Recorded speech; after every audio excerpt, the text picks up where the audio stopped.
Hello, once again. Thank you for coming out. And I just wanted to reiterate why we're here again. The last time we spoke, we delved into some issues around manhood, around the ideas of manhood, how we're socialized, what the expectations of us as men, and some also we looked at some examples of manhood. We looked at um, Allen Iverson, his loss and his failures and his successes.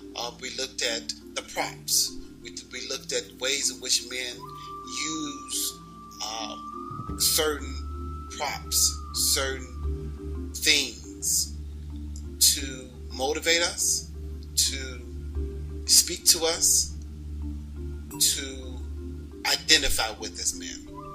And then lastly, we also looked at ways in which we can redefine what manhood is. And I'm hoping that in our conversation that you've been able to think about it over the past week. I gave you some homework. I wanted you to write down what are some of the props of being a man. I wanted you to look at Allen Iverson's story and some lessons in his particular story, and also how do we redefine manhood from the inside out. And inside of redefining manhood, we looked at one is the way in which manhood has been defined and redefined it with the vision. We talked about that if you're going to move and thrive in this world, you need a vision. Write it down. What it is who you are, what you're about, what do you want to accomplish, those things. Secondly, looking at manhood through the lenses of internal work, tenderness, generosity, kindness, meekness, strength. Then lastly, we looked at it through the lenses of spirituality. How do we stay spiritual in this process as men? Is it through yoga? Is it through exercise? Is it through prayer, meditation? Is it through reading a book? Is it through service to others? Is it through walking and hiking through the woods? Is it through rocking sick babies in children's hospital on a Tuesday afternoon? That we as men must have a spiritual center and a spiritual foundation in which we operate in. And then we also mentioned in our conversation, we also looked at Dr. Joseph Stowell, and he talks about this idea that manhood is running on three pistons: pride, passion, and pleasure. And then he says oftentimes when we follow those three things, it outside of the revealed will of God, or outside of our highest good, outside of that which we know is good for us in the highest regard. He says when we do it outside of that, when we do it in the context of trying to please others, or in the context of being seen, or the context of being number one, or pulling women, or to be the big guy on the block, show off or show and tell, when we move in life through pride and passion and pleasure, and it's all for our physical gain, it's all physical, he says the result is shame, fear, regret, and loss. And I thought we would look at shame, fear, regret, and loss. When we look at Allen Iverson's story, and we look at his behavior, we can see pride, passion, and pleasure. It runs all the way through his story, from his decision making to the way that he behaved, to the way he came out and played. I mean, we can see it running rampantly like a mad dog. And now fast forward and we can see the result of it. Shame, fear, regret, and loss. Allen Iverson is a classic example of what it means to operate in life without a clear plan and a clear vision. Allen Iverson set himself up for failure by the choices that he made. He had not thought about it, did not know how to live a life outside of basketball, live a life outside of his homies, live a life outside of being the star player, the star athlete.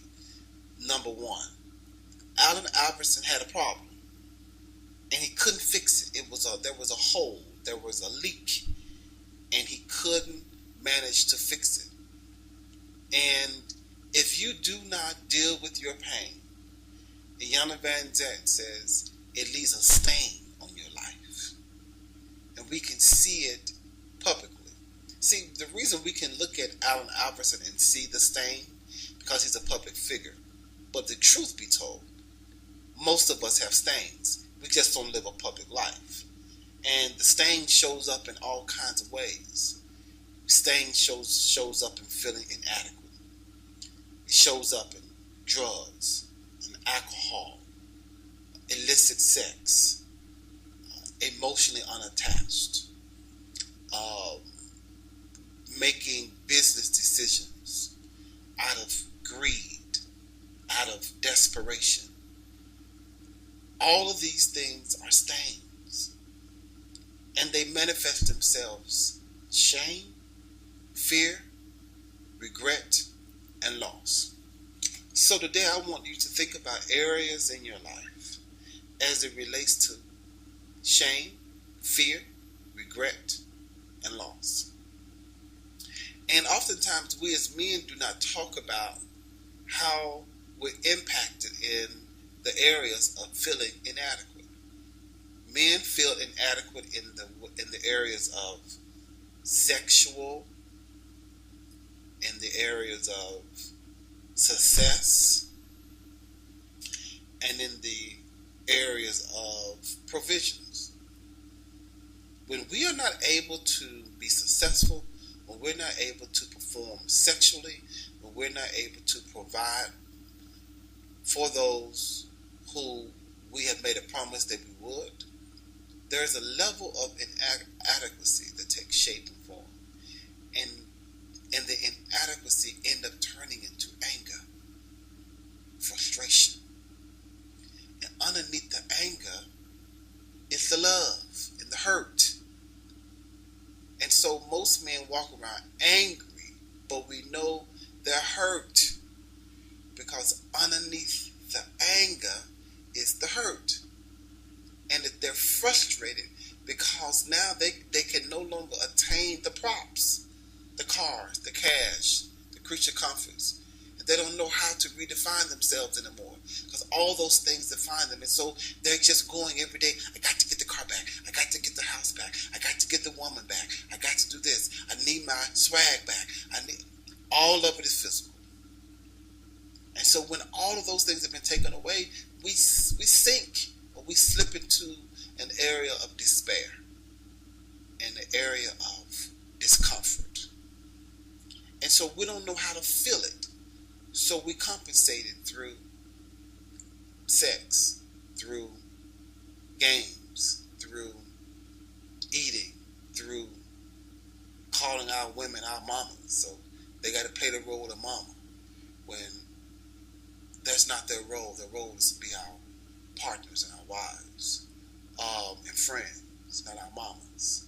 Or we still leaning on mama maternally for emotional and financial support.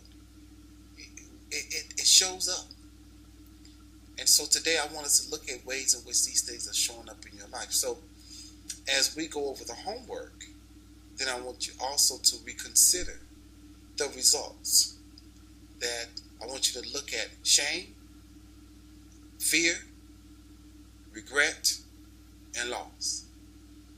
Why are these words so hard for us as men to articulate?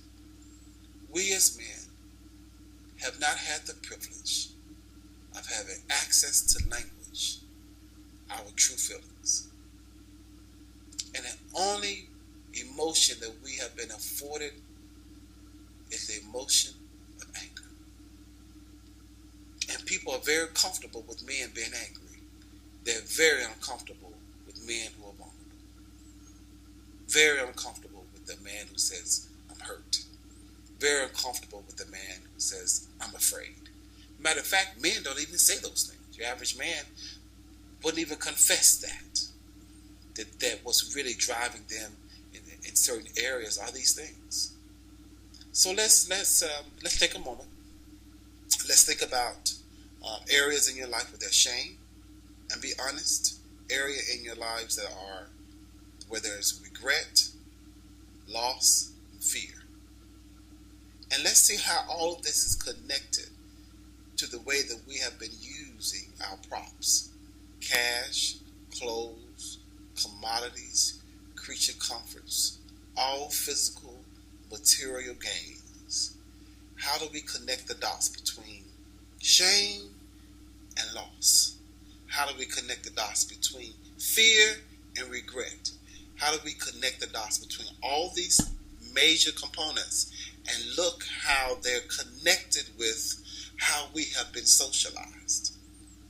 When we are not living our lives in the way that God has created us to live our lives, whole, complete, unique, and honest, and generous,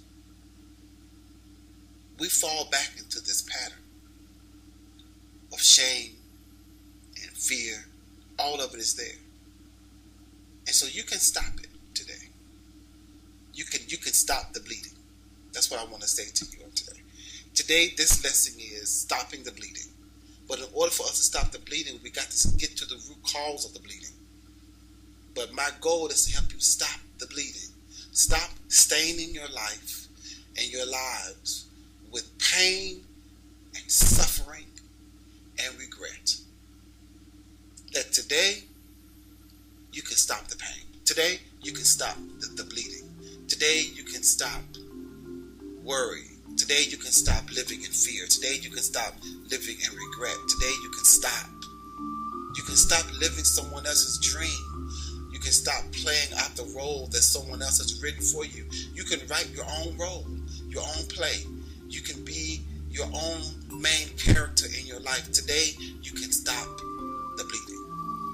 You can stop the stain. And we want to clean it up. We want to deal with it. And then we want to send you out the door much better, functioning better, living better, thinking higher, and being a better citizen on this planet. So take a few moments. Let's do our homework. Let's feel what we're thinking about. Not just thinking, but feel it.